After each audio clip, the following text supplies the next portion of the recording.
Assalamualaikum warahmatullahi wabarakatuh. Salam sejahtera untuk kita semua.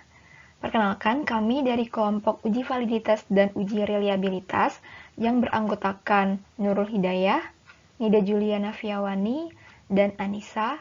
Di sini kami akan menjelaskan konsep uji validitas dan uji reliabilitas dan juga bagaimana cara pengaplikasian dari uji validitas dan uji reliabilitas ke aplikasi SPSS.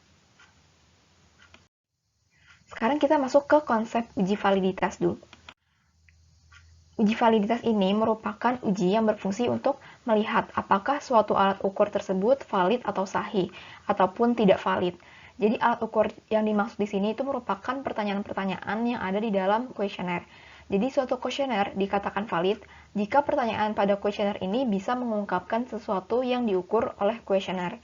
Misalkan, kita punya alat ukur meteran, maka validitas ini adalah untuk melihat sejauh mana alat ini mampu mengukur jarak suatu titik atau panjang dari suatu benda.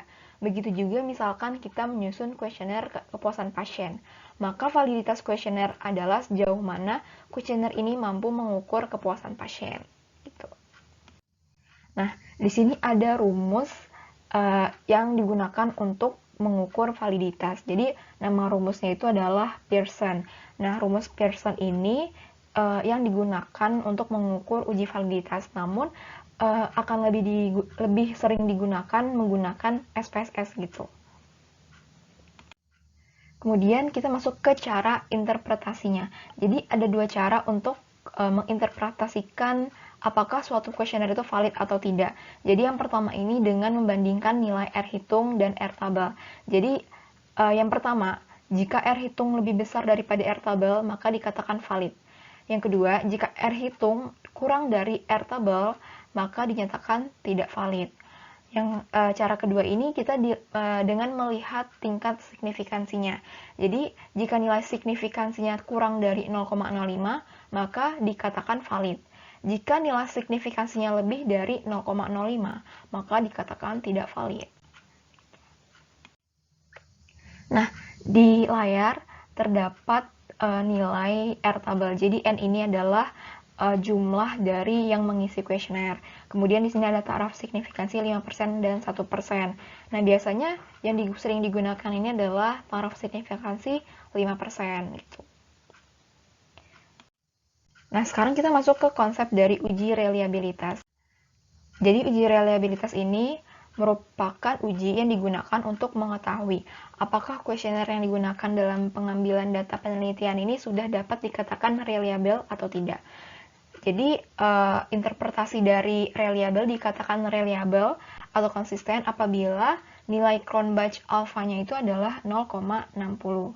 Nah, untuk lebih jelasnya akan disampaikan oleh teman saya, yaitu Anissa. Baik, sebelumnya kita sudah mendapatkan konsep dari uji validitas dan reliabilitas. Sekarang kita masuk kepada langkah-langkah dalam melakukan uji validitas dan reliabilitas. Sebelumnya kita import data yang akan kita ujikan, yaitu pertama file, lalu import data, dan pilih Excel. Nah, sekarang kita cari data yang akan kita uji.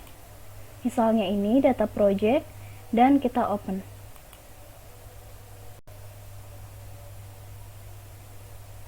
Sekarang kita klik OK. Kita tunggu hasilnya. Baik, setelah datanya sudah ada, pastikan bahwa data yang akan kita uji tidak terdapat missing. Kita cek semua data sampai bawah.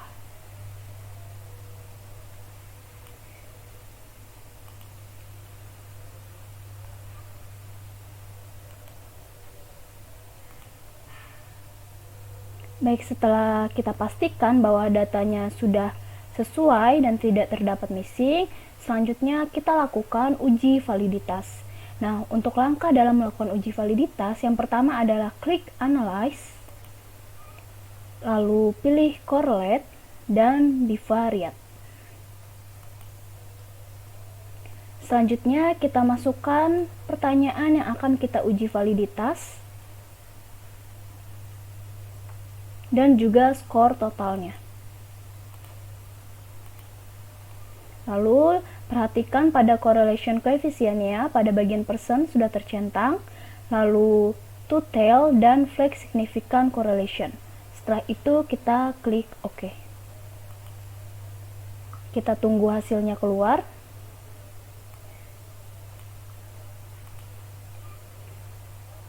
Baik, sekarang kita interpretasikan hasil dari uji validitas yang muncul, yaitu pada bagian skor total. Langkah pertama dalam menginterpretasikan hasil uji validitas yaitu kita lihat dari hasil seek to tail-nya. Pada sebelumnya sudah dijelaskan bahwa dikatakan valid jika hasil seek to tail-nya kurang dari 0,05. Pada pertanyaan yang pertama ini kita lihat bahwa seek to tail-nya kurang dari 0,05 yaitu 0,000. Kita perhatikan pada yang berikutnya, pertanyaan berikutnya yaitu sama ya. Kita lihat pada seek to tail-nya yaitu juga 0,00. Kita cek sampai bawah dan kita pastikan di sini semuanya sudah 0,00 sehingga dikatakan valid.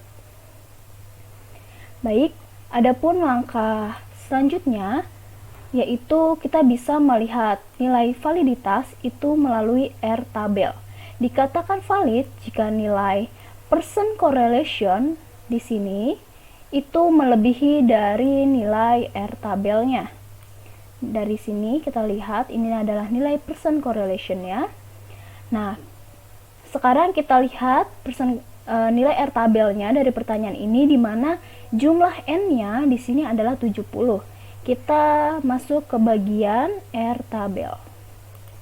Baik, pada R tabel di sini kita pilih yang jumlah N-nya yaitu 70.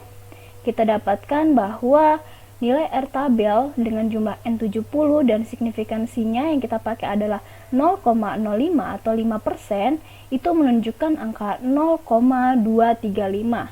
Sekarang kita lihat pada bagian hasil validitasnya.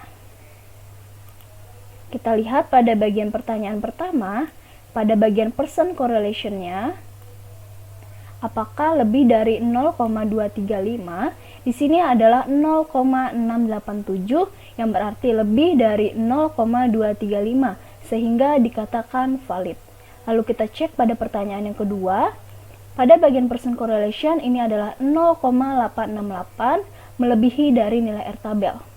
Kita cek pada pertanyaan ketiga yaitu 0,797 dan ini juga melebihi dari nilai R tabel. Dan kita cek juga pada pertanyaan yang berikutnya. Sehingga sudah dipastikan semuanya ini dikatakan valid. Yang pertama tadi karena melebihi nilai signifikansinya yaitu 0,05 dan juga nilai R hitungnya melebihi dari nilai R tabel. Baik, langkah dalam melakukan uji validitas sudah selesai. Selanjutnya kita masuk kepada uji reliabilitas.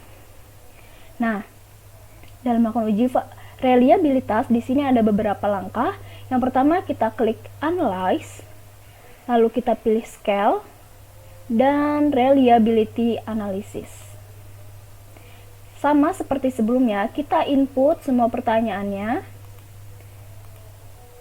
Lalu untuk skor total ini tidak dimasukkan. Dan dipastikan pada model yang dipilih adalah alpha. Lalu kita klik OK. Baik, di sini kita akan menginterpretasikan apakah pertanyaan kita dikatakan reliable atau tidak. Nah, kita melihatnya yaitu dari nilai reliability statistiknya pada Cronbach alpha-nya, di mana pada konsep sebelumnya dijelaskan dikatakan reliable jika nilai Cronbach alpha yaitu melebihi 0,6. Pada hasil reliabilitas ini didapatkan Cronbach alpha-nya 0,957 sehingga ini dikatakan reliable. Baik, mungkin sekian presentasi dari kelompok kami. Kurang lebihnya mohon maaf. Wassalamualaikum warahmatullahi wabarakatuh.